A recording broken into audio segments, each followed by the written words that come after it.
नमस्कार दोस्तों, मैं हूं डॉक्टर प्रियंका और आप देख रहे हैं डेंटल सॉल्यूशंस। तो आज के इस वीडियो में हम बात करेंगे कि अगर आपने अपने टेढ़े मेढ़े दांतों को सीधा करने के लिए अपने दांतों के ऊपर ऑर्थोडोंटिक ट्रीटमेंट करवाया है या फिर डेंटल ब्रेसेस लगवाए हैं, तो ऐसे में अपने दांतों की और ब्रेसेस की सफाई कैसे रखें। अगर दांतों के ऊपर खाना फंसा रहेगा तो ये आपके ब्रेसेस को भी खराब कर सकता है, आपके दांतों में कैविटी कर सकता है, आपके मसूड़े में इन्फेक्शन कर सकता है। तो ब्रेसेस के साथ आपके दांतों की सफाई रखना बहुत इंपॉर्टेंट टास्क है। तो आज हम बात करेंगे ऐसे 5 मेथड्स के बारे में जिन्हें इस्तेमाल करके आप अपने दांतों की सफाई ब्रेसेस के साथ भी बहुत अच्छी बनाए रख सकते हैं। तो वीडियो को एंड तक जरूर देखें क्योंकि पांचों पॉइंट बहुत इंपॉर्टेंट पॉइंट है, आप कोई भी पॉइंट मिस नहीं कर सकते। ब्रेसेस के साथ आपको इन पांचों पॉइंट का पूरी तरह ध्यान रखना होगा, तभी आप अपने ब्रेसेस की बहुत अच्छी सफाई रख सकते हैं। सबसे पहला और इम्पॉर्टेंट पॉइंट है कौन सा ब्रश चुने। ब्रेसेस की सफाई आप नॉर्मल ब्रश के साथ भी कर सकते हैं, पर उतना इफेक्टिवली वो क्लीन नहीं कर पाएगा। साथ ही अगर आपने गलत ब्रश का इस्तेमाल किया तो ये आपकी जो ब्रैकेट्स है, जो ब्रेसेस है, उन्हें भी खराब कर सकता है। तो ब्रेसेस के साथ एक सही ब्रश का इस्तेमाल बहुत ज्यादा जरूरी है। आपको एक सॉफ्ट ब्रश चुनना है, कोशिश करिए कि उसका हेड छोटा हो। इसी के साथ अगर आप इलेक्ट्रॉनिक टूथब्रश इस्तेमाल करते हैं तो ये ज्यादा अच्छी तरह आपके दांतों की और ब्रेसेस की सफाई करता है। आपको ब्रश को सही तरह से इस्तेमाल करना है। आपको ब्रश के हेड को घुमावदार तरीके से चारों तरफ इस्तेमाल करना है। हर क्वाड्रेंट में अपने मुंह को अगर आप 4 क्वाड्रेंट में बांट दें, 1 2 3 4, तो हर क्वाड्रेंट में आपको 60 सेकेंड तक ब्रश को इस्तेमाल करना है। ब्रशेस के साथ आपको पेशेंटली ब्रश करना होता है। धीरे धीरे घुमा घुमा कर आपको अपने दांतों के ऊपर जो ब्रेसेस लगे हैं उनको क्लीन करना होता है। तो ब्रेसेस के साथ एक सॉफ्ट इलेक्ट्रॉनिक टूथब्रश को इस्तेमाल करें, ये बहुत इफेक्टिवली ब्रेसेस को क्लीन करता है। दूसरा पॉइंट, अगर आपके दांतों के ऊपर जो ब्रेसेस हैं उनकी वायर के नीचे खाना फंस जाता है तो ऐसे केस में आपका ब्रश बहुत अच्छी तरह क्लीन नहीं कर पाएगा। ऐसे में आप ऑर्थोडोंटिक इंटरडेंटल ब्रशेस का इस्तेमाल कर सकते हैं। ये इंटरडेंटल ब्रश अलग अलग साइज के अवेलेबल होते हैं। इस इंटरडेंटल ब्रश को आपको वायर के नीचे ले जाना होता है और वायर के चारों तरफ घुमाना होता है।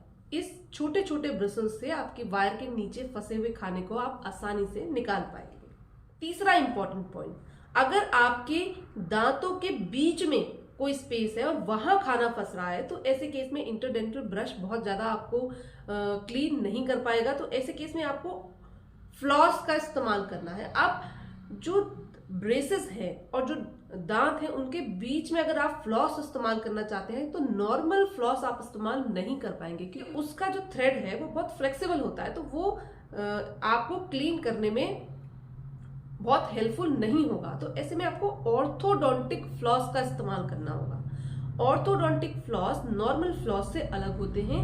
इसका जो शुरुआती पोर्शन होता है ये थोड़ा सख्त होता है ताकि आप आराम से अपने दांतों के बीच में से डाल सके और फिर आप इस्तेमाल कर सके। आप प्लास्टिक के जो फ्लॉस आते हैं वो आप इस्तेमाल नहीं कर पाएंगे, आपको सिर्फ लंबे थ्रेड वाला फ्लॉस ही इस्तेमाल करना है। इस फ्लॉस की मदद से आप अपने दांतों के जो बीच के गैप है उनमें फंसे खाने को निकाल पाएंगे। इंपॉर्टेंट पॉइंट, जितनी बार भी आपने खाना खाया है उतनी बार आपको अच्छी तरह गर्म पानी से कुल्ला करना है। जब हम कुल्ला करते हैं तो हमारे मुंह में फंसा खाना ढीला हो जाता है और हमारे मुंह के प्रेशर से आधे से ज्यादा खाना निकल जाता है। तो हर बार खाने के बाद आपको कुल्ला जरूर करना है। नाउ द फिफ्थ पॉइंट, जो 5वां इंपॉर्टेंट पॉइंट है, अगर आपने ऑर्थोडोंटिक ब्रेसेस लगवाए हैं तो आपको अपना खाना उसी तरह से सेलेक्ट करना है। आप सारा खाना ऑर्थोडोंटिक ब्रेसेस के साथ नहीं खा पाएंगे। एग्जाम्पल है, आप नॉनवेज नहीं खा सकते क्योंकि नॉनवेज आपके ब्रेसेस में और आपके दांतों के बीच में बहुत ज्यादा फंस जाता है, उसे क्लीन करना बहुत डिफिकल्ट है। तो ब्रेसेस के साथ आपको नॉनवेज नहीं खाना है, या ऐसा कोई भी खाना जिसे चबाने के लिए आपको बहुत ज्यादा प्रेशर या बहुत ज्यादा मेहनत करनी पड़े, ऐसा खाना आपको नहीं खाना है। तो ब्रेसेस के साथ आपको अपने खाने का सिलेक्शन बहुत लिमिटेड करना होगा। ऐसा खाना जो आराम से क्लीन हो जाए और उसे चबाने के लिए आपको बहुत ज्यादा मेहनत नहीं करनी पड़ रही है, आपको ऐसा खाना खाना है। अगर आपने ब्रेसेस लगवाए हैं तो शुरुआती दौर में आपको सिर्फ लिक्विड और सॉफ्ट डाइट पे रहना होता है ताकि आपको दर्द ना हो। धीरे धीरे जब आप अडेप्ट हो जाते हैं ब्रेसेस के, तब आपको एक नॉर्मल खाना खाने की सलाह दी जाती है। अगर आपने ब्रेसेस लगवाए हैं तो मुंह की सफाई रखना बहुत इंपॉर्टेंट है, क्योंकि इस समय बहुत ज्यादा खाना फंसता है। स्पेशली जो पीछे के साइड दांत है जहां ब्रेसेस लगा हुआ है वहां खाना बहुत ज्यादा फंसता है, तो उसका आपको बहुत ज्यादा ध्यान रखना है। अगर आपको ये वीडियो पसंद आई हो तो please do like, share and subscribe. मिलते हैं अगले वीडियो में, तब तक के लिए नमस्कार।